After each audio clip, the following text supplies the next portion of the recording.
मोहतरम नाज़रीन आदाब, जी टुडे न्यूज़ में आप सभी का खैर मकदम है। रियासत तेलंगाना में पेंडिंग फीस रियम्बर्समेंट और स्कॉलरशिप के फंड्स जारी न होने से परेशान तलबा आज सड़कों पर उतर आए। रियासत तेलंगाना में ज़ेरे इल्तिवा फीस रियम्बर्समेंट और स्कॉलरशिप फंड्स की इजराई के मुतालबे को लेकर तलबा तंजीम PDSU की रियासती कमेटी ने आज वजीर आला रेवंत रेड्डी की रिहायशगाह के बाहर जबरदस्त एहतजाजी मुजाहरा किया। घर घेराव का नाम दिया गया।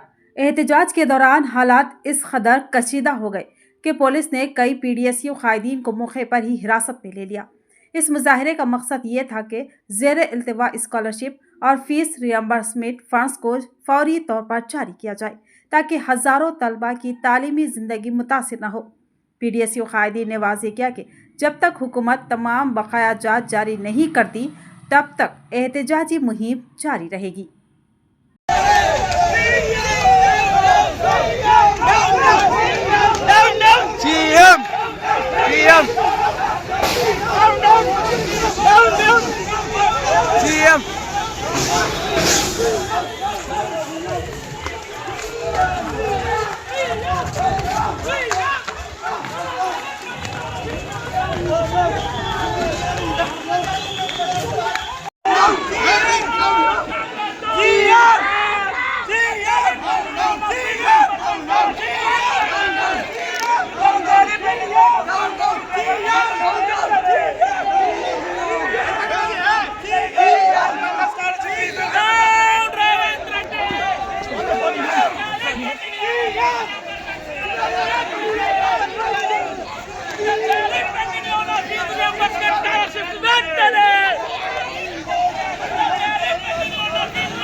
PDSU తెలంగాణ